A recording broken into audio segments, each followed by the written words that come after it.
Hello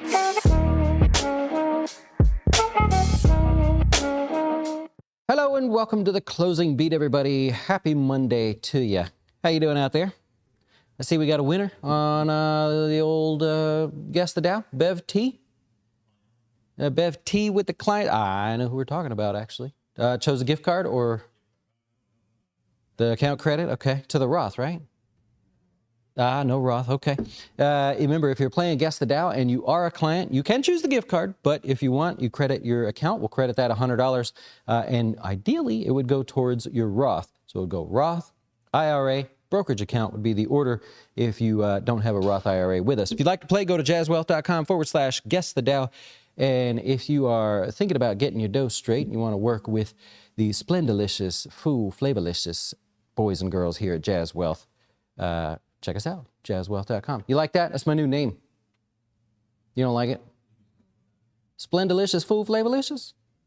That's it, man. Like, what a cool... I heard a guy shout that out on a microphone this weekend. I'm like, I'm taking it. I'm taking that one. That is me right there. We have tested positive for the funk. Huh? Hey, let's get talking about the markets here today. Take a look at the S&P. What do we got going on here? Well, it's pre-Fed excitement, actually, but broad, led by the whole entire market. It's really good to see there. Breaking out over these highs, we pretty much stayed solid all day. Interestingly, overnight, we started higher. We opened up today, started a little lower, and then recovered throughout the day there. We've got inflation coming out tomorrow, and also the Fed starts their meeting. Expect to see the headline inflation number tick up by 0.1 to 0.2% month over month, which ideally means that the ultimate inflation rate should be around 4.1%, anywhere between 4.1 and 4.9 if you use that model there. So we'll see. That means inflation is still coming down. And really cool, you can actually make a few bucks now by saving your money instead of getting eaten to death there. I should point out that in June, 64% of the time, inflation numbers tend to come in as expected or better than expected. July is the toughest month, actually, where most of the time inflation comes in worse than expected. I don't know why exactly, but if you look at the data, that's what you have going on there. As far as the Fed goes, well, here you have it. So for the Fed on Wednesday, they'll make their decision there.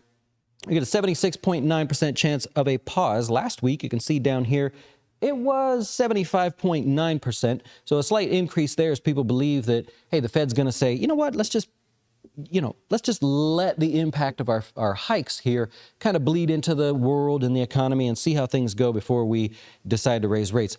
I read an awesome paper this week by the Fed, I believe it came out in January.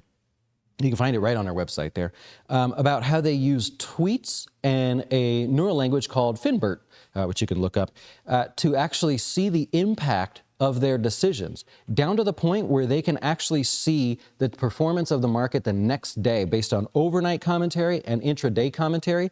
And they even measured it so much to see the impact of their Fed rate decisions. So when they're like, oh, we don't watch the market, there's paper that says they exactly do, and it tells you exactly how they do it too. Really fascinating if you're into that geeky stuff there.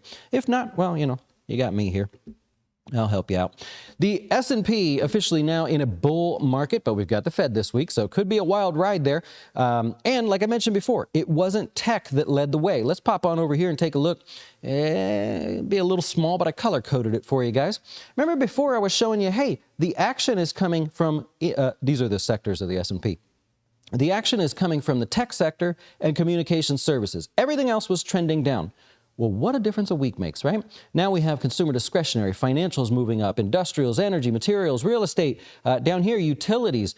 The only sectors that really, they kind of flatlined. They hadn't really participated, but you got healthcare and consumer staples, which if you think the world is getting better, why on earth would you want to be in consumer staples anyways? Which is at the moment the belief. It's not my belief. That's clearly what we can see there. And so really cool to see the whole market come along. Remember last week I shared with you guys how all of the returns in the market came from just 7 stocks. Well, this weekend in our Notes from Jazz, the email we send to clients, we actually expanded on that to show the difference week over week, that performance of that portfolio to the other one there, just so you can get a look at it. The moral of the story as to where we stand now is anything that was weak has woken up and participated. That's great news for a broad market rally anyways. Anything that was strong, that didn't necessarily do bad, but has, kind of taken a break. So up here, this is the 1 week performance of each sector in the S&P. But as you look over here, we've shaded in gray the worst performers. So in fact, energy, the worst performer year to date, had the best performance last week, right? As you move down the list, those that have been performing the worst have recovered a little bit. And those that have been performing the best, mostly, which are in dark blue, well, they were at the bottom of the list. It doesn't mean they fell apart, it just means they were out of favor. People took profits and moved it elsewhere there. Where did they move it? Exactly like we talked about there. That money would move from large caps to small caps. That continued basically all of last week. It even continued into this week, not as interesting as it was last week. But if we just look at the ratio of the performance between large and small caps, basically when the line is going down, the small caps are outperforming. We haven't seen that in a while. Why is that happening? Actually, last week we did a class to explain that. Our Jazz After Dark was why money is going to move into the small caps. It's purely rebalancing. We're getting to the end of the quarter there, and that's exactly what's happening. If you want to break it down by sector, what we did is we put the Russell 1000, which is large caps, and then we put the Russell 2000, which is small caps, to show the outperformance if you wanted to look week over week. So we have outperformance in utilities by about 0.5%. It ranks in order, goes all the way down to financials. So if you wanted to know, okay, well, the money's moving into small caps, but is there any interesting sectors where money's moving more than elsewhere? That'd be financials, likely buying the dip there, as well as tech. So tech is just hot altogether. That's where the greatest outperformance is in the Russell 2000. Really, really cool. If you look at the NASDAQ here, hitting new highs 7 weeks in a we're going on our 8th week, actually, of gains in the market, the NASDAQ. We have officially had 7 weeks in a row, which isn't a record. 10 weeks in a row is the record. I think it was 2019 when that happened. I believe we even talked about it at the time. However, 7 weeks in a row here, that's only the 7th time ever. So it is not normal for the NASDAQ to be up more than 7 weeks in a row there. The average pullback after having been up 7 weeks in a row, if you just say, okay, I'm interested in knowing, like, within a 3-month window, what's the average pullback there? Within a 1-month period, what's the average pullback? Well, if you look within inside 1 quarter, average pullback is 5.33%. So inside of this rally here, it's beautiful, we're all happy, but you could have as much as it's an average 5.33%. The worst, I believe, was 15%. 10% was the second worst out of all of them there. And a couple times it just didn't do anything, but the average being 5.33%. Now, we talked about this last week, and shame on me. I talked about our, let's go over here. I talked about our large cap fund, and it was kind of like showing the performance 3 times better than the market. And that's not because we're magic. It's because of how strong some of these stocks have really rallied. And we said, well, we're going to be looking to rebalance this here soon. And where do you think we're going to put the money and have put the money? What we've been talking about there. So someone had commented, hey, well, that's year to date. That's nice and all, but let's see full performance. And we're going to do a full performance review of our entire portfolios there. But today I wanted to show the full length of history for our large cap fund, just so you know that we have a history of performing this way and behaving this way. And this is not like me trying to pull a fast one on you, right? Because that is pretty it's pretty common these days, and I pick on other people for doing that when they do that. But here is, in fact, the entire lifespan. It's been around just over 5 years, if you're interested in that one there.